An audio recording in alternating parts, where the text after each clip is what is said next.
বন্ধুরা, আজকে আমরা করব একচল বিশিষ্ট দ্বিঘাত সমীকরণ। তো একচল বিশিষ্ট দ্বিঘাত সমীকরণের অঙ্কগুলি করার আগে আমাদেরকে কয়েকটি বিষয় সম্পর্কে জেনে নিতে হবে। একটি মাত্র চলরাশি থাকবে, তাকে আমরা একচল বিশিষ্ট বলবো। তারপরে জানবো দ্বিঘাত বিষয়টি কি, তারপরে জানবো আমরা সমীকরণ বিষয়টি কি। চলো বন্ধুরা, তাহলে একে একে আমরা বিষয়টা একটু লিখে নিই। বন্ধুরা দেখো, আমরা এখানে লিখে ফেলেছি এক চল, অর্থাৎ যে সকল রাশিগুলির মান কোনো সুনির্দিষ্ট আকারে দেওয়া থাকে না, অর্থাৎ কাজ চালানোর মতো ব্যবহার করা যেতে পারে, সেগুলিকেই চলরাশি বলি। যেরকম এখানে এক্স, ওয়াই, জেড প্রভৃতি যে সকল রাশিগুলির মান সুনির্দিষ্ট আকারে দেওয়া থাকবে না, সেগুলিকেই চলরাশি বলা হয়। যেমন ধরি একটি কলমের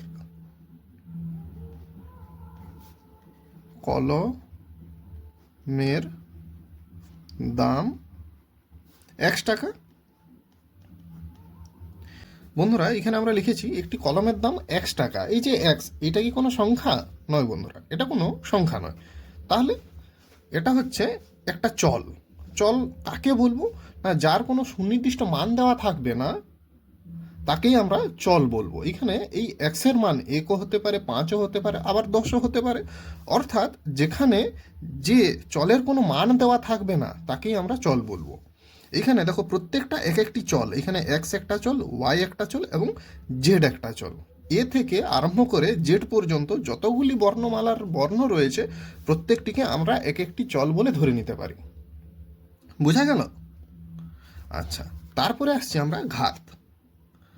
ধরি এইখানে এক্সের পাওয়ার 0 আছে, এক্সের পাওয়ার 1 আছে, এখানে এক্সের পাওয়ার 2 আছে, আবার এখানে এক্সের পাওয়ার 3 আছে। বন্ধুরা, এই যে এক্সের পাওয়ার 0, এই যে পাওয়ারটা, এই পাওয়ারটাকেই বাংলাতে ঘাত বলে।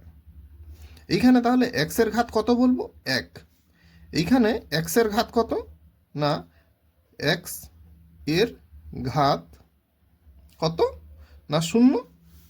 তাহলে এইখানে এক্স এর ঘাত কত হবে না 1। দ্বিতীয়তে এক্স এর ঘাত কত হবে বন্ধুরা? 2। আবার চতুর্থতে এক্স এর ঘাত হবে 3। মূলত এই পাওয়ারটাকেই বাংলাতে ঘাত বলে, কিন্তু আমাদের আলোচ্য অঙ্কতে কেবলমাত্র এই বিষয়টি সম্পর্কে জানতে হবে। অর্থাৎ যার ঘাত কেবলমাত্র 2, আমরা আলোচ্য অংশে কেবলমাত্র সেই সব অঙ্কগুলি করব। তাহলে আমাদেরকে জানতে হবে কি না, এই ঘাত সম্পর্কে, অর্থাৎ পাওয়ার, মানে যার ঘাত 2, তাকেই ইংরেজিতে স্কয়ার বলে। বোঝা গেল? আমাদের আলোচ্য গণিতে কেবলমাত্র এই এক্সের ঘাত যে 2 রয়েছে, এই বিষয়টি সম্পর্কে আলোচনা করতে হবে। এটিকে আমরা দ্বিঘাত বলে লিখতে পারি। হলো? আচ্ছা, 3 নম্বরে আমরা যাব সমীকরণ কাকে বলে। আসলে আমাদেরকে এই 3টি বিষয় সম্পর্কে জানতেই হবে, নাহলে আমরা আলোচ্য অঙ্কগুলি কিছুতেই করে উঠতে পারবো না। তাহলে 3য় নম্বর বিষয় হচ্ছে সমীকরণ। সংক্ষেপে আমরা একটু জেনে নেব যে সমীকরণ কাকে বলে। চলো তাহলে লিখে নিই না, সমীকরণ। তাহলে একদম সংক্ষেপে বলি আমি। তো সমীকরণ বিষয়টা কি না, সমীকরণ বিষয়টিতে 3টি বিষয় থাকা একান্তই জরুরি। সেই 3টি বিষয় না থাকলে সমীকরণকে সমীকরণ হিসাবে গণ্য করা যাবে না। একটি চলরাশি থাকতে হবে, একটি বাস্তব সংখ্যা থাকতে হবে, আর তৃতীয়তে একটি সমান চিহ্ন অবশ্যই থাকতে হবে। চলো তাহলে বন্ধুরা, সমীকরণের কয়েকটা উদাহরণ দেখে নেওয়া যাক। আমি যদি বলি যে এক্স সমান ওয়াই, তাহলে বন্ধুরা এখান থেকে দেখে আমাকে বলো দেখি, এটা কি একটি সমীকরণ? দেখো, এটি একটি চলরাশি, এটিও একটি চলরাশি, মাঝখানে একটি সমান চিহ্ন রয়েছে, কিন্তু এখানে কি কোনো বাস্তব সংখ্যা রয়েছে বন্ধুরা? নয়। তাহলে এটি একটি সমীকরণের উদাহরণ হতে পারে না। দ্বিতীয় উদাহরণটিতে দেখে নিই। আচ্ছা, তাহলে এখানে লিখি 2 = 2। তাহলে বন্ধুরা এইখান থেকে দেখে বলো তো, এটা কি কোনো সমীকরণ? নয় বন্ধুরা, এটাও একটি সমীকরণ নয়। কারণ এখানে দুটি সংখ্যা তো রয়েইছে, কিন্তু আলোচ্য অংশে কোনো চলরাশি নেই। চলরাশি না থাকার কারণে এটি একটি সমীকরণের উদাহরণ হতে পারে না। হলো বন্ধুরা? তাহলে এইখানে আমি আরেকটি উদাহরণ দেখি। এইখানে যদি আমি বলি এক্স আর ওয়াই, তাহলে বন্ধুরা এটিও কি তাহলে একটি সমীকরণ? নয়, এটিও একটি সমীকরণ নয়। কেন এটি সমীকরণ নয়? না, এখানে চলরাশি তো আছে, কিন্তু এখানে কোনো সমান চিহ্ন নেই আর বাস্তব সংখ্যাও নেই, যার কারণে এটি একটি চলরাশির উদাহরণ হতে পারে না। অপর একটি সংখ্যা নিই, তাহলে 2 সমান x। তাহলে বন্ধুরা এটি কি একটি সমীকরণ? হ্যাঁ, এটি একটি সমীকরণ। কেন? না, এখানে একটি সংখ্যা রয়েছে, একটি সমান চিহ্ন রয়েছে, আবার একটি চলরাশিও রয়েছে, যার কারণে এটি একটি সমীকরণের উদাহরণ। তাহলে বন্ধুরা বোঝা গেল সমীকরণের বিষয়ে কি কি জিনিস থাকতে হয়। না, একটি চলরাশি, একটি সংখ্যা আর একটা সমান চিহ্ন, এই তিনটি জিনিস যেখানেই থাকবে সেটিকে আমরা সমীকরণ হিসাবে বলতে পারি। চলো বন্ধুরা, এখন একটি আমরা নিয়ম জেনে নিব, যে নিয়মকে ভিত্তি করে আমরা আলোচ্য অংশের সমস্ত গণিতগুলো করতে পারি। চলো, তাহলে একটি নিয়ম হচ্ছে নিয়ম নম্বর 1। এখানে আছে এক্সের পাওয়ার 2 plus x to the power 1 plus x to the power 0 equal to 0। এটি একটি সমীকরণ নিলাম বন্ধুরা। হলো, এই যে রাশিমালাটা দেখছি আমরা বন্ধুরা, এই রাশিমালাতে প্রথমে এক্সের পাওয়ার 2 আছে, দ্বিতীয়তে এক্সের পাওয়ার 1 আছে, তৃতীয়তে এক্সের পাওয়ার 0 আছে।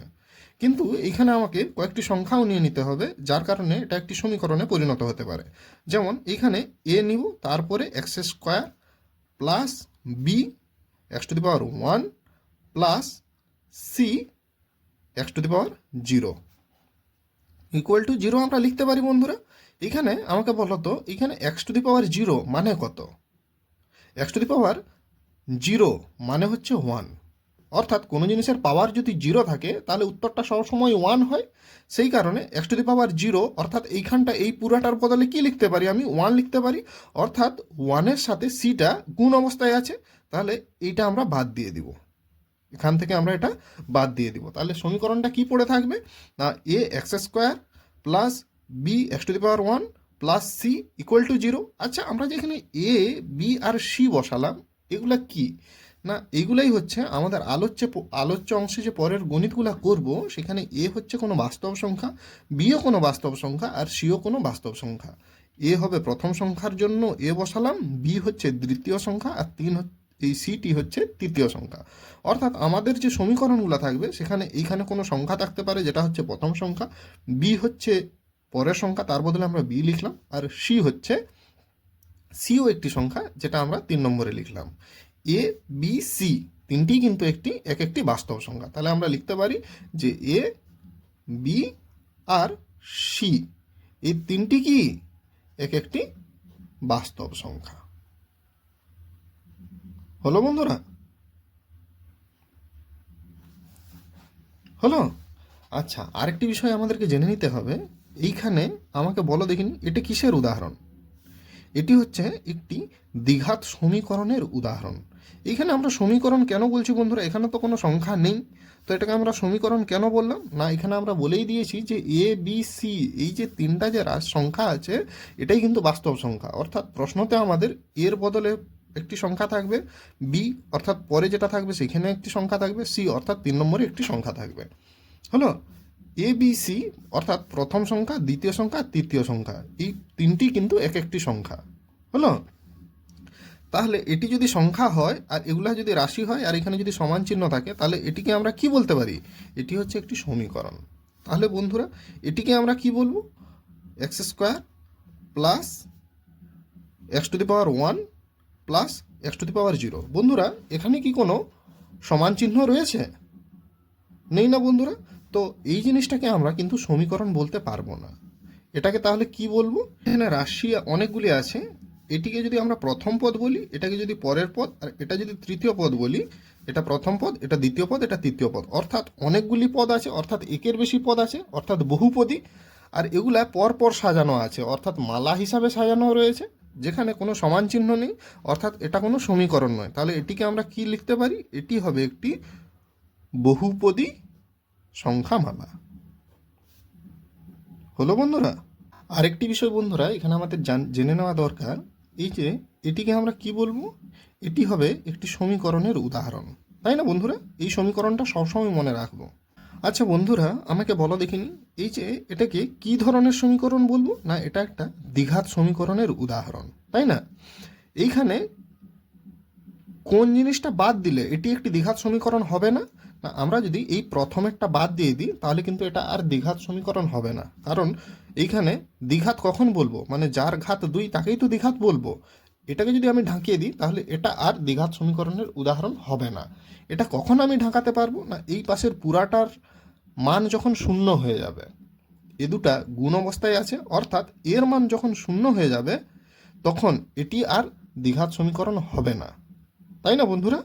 তাহলে এখানে দ্বিঘাত সমীকরণ হবে না কখন? যখন এর মান শূন্য হবে তখন সেটি দ্বিঘাত সমীকরণ হবে না। সেই জন্য মনে রাখতে হবে যে এ নট ইকুয়াল টু জিরো, মানে এ কোনো সময় জিরো হতে পারে না। জিরো হয়ে গেলে এটি আর দ্বিঘাত সমীকরণ হবে না। এ হচ্ছে কোনো বাস্তব সংখ্যা, অর্থাৎ এর মান যদি জিরো হয়ে যায় তাহলে এটি একটি আর দ্বিঘাত সমীকরণ হবে না। চলো তাহলে বন্ধুরা এবারে অঙ্কতে আসা যাক। দেখো বন্ধুরা, আলোচ্য কষে দেখি 1.1-এর একের দাগের অঙ্কগুলা একে একে আমরা করে নিই। তোমাদের সুবিধার জন্য আমি খাতায় কষে দেখি 1.1-এর অঙ্কগুলা আমি তুলে রেখেছি। এইখানে প্রথম অঙ্ক একের দাগের বলেছে যে নিচের সংখ্যামালাগুলির মধ্যে কোনটি বা কোনগুলি দ্বিঘাত বহুপদী সংখ্যামালা সেগুলোকে বুঝবো এবং সেগুলিকে আমরা নিচে লিখব যে এটি দ্বিঘাত বহুপদী সংখ্যামালা না এটি দ্বিঘাত বহুপদী সংখ্যামালা নয়। বন্ধুরা এইখানে দেখো দেখি, প্রশ্ন তো এখানে সংখ্যামালা বলে উল্লেখ করা রয়েছে, কিন্তু এখানে কি বলা হয়েছে যে এটি বহুপদী সমীকরণ বলে?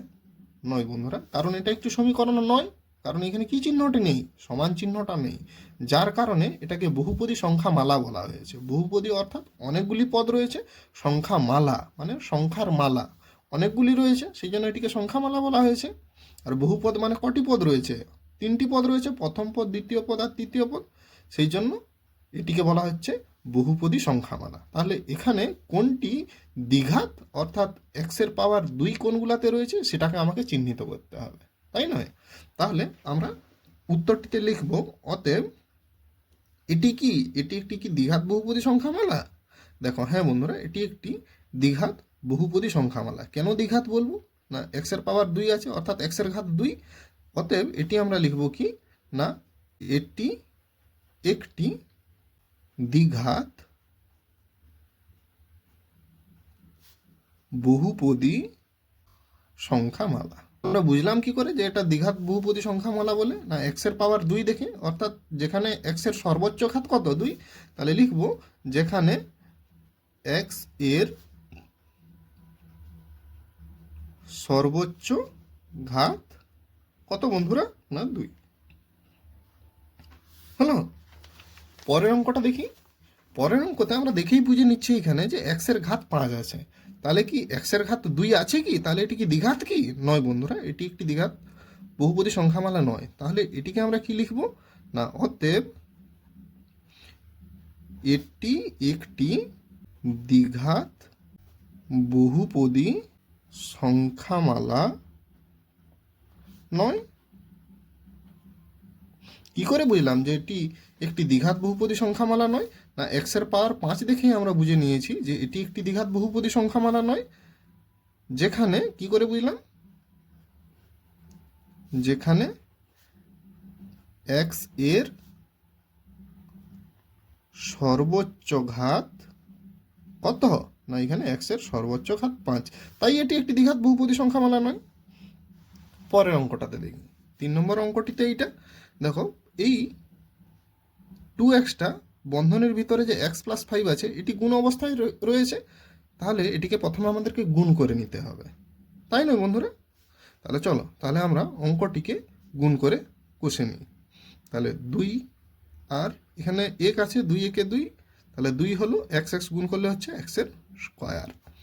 এটার সাথে আবার গুণ করি, প্লাসে প্লাসে প্লাস 2 আর 5 গুণ করলে 10 আর x পড়ে আছে প্লাস 1। এটি পেলাম বন্ধুরা। তাহলে এখানে x এর সর্বোচ্চ ঘাত কত? 2। তাহলে এটি একটি দ্বিঘাত বহুপদী সংখ্যামালা। তাহলে লিখব অতএব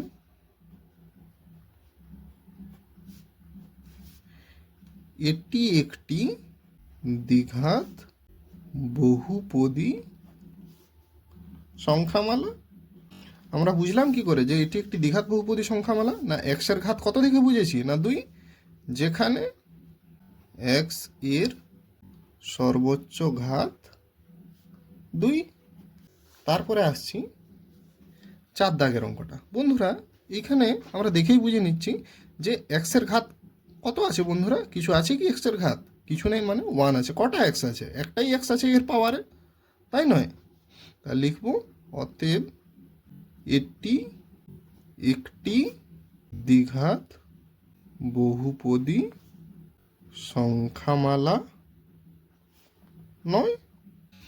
আমরা বুঝলাম কি করে? না এটি একটি দ্বিঘাত বহুপদী সংখ্যামালা নয় বলে, না এক্স এর পাওয়ার কত আছে, অর্থাৎ এক্স এর ঘাত কিছু আছে কি? কিছু নেই, মানে সবসময় 1 আছে।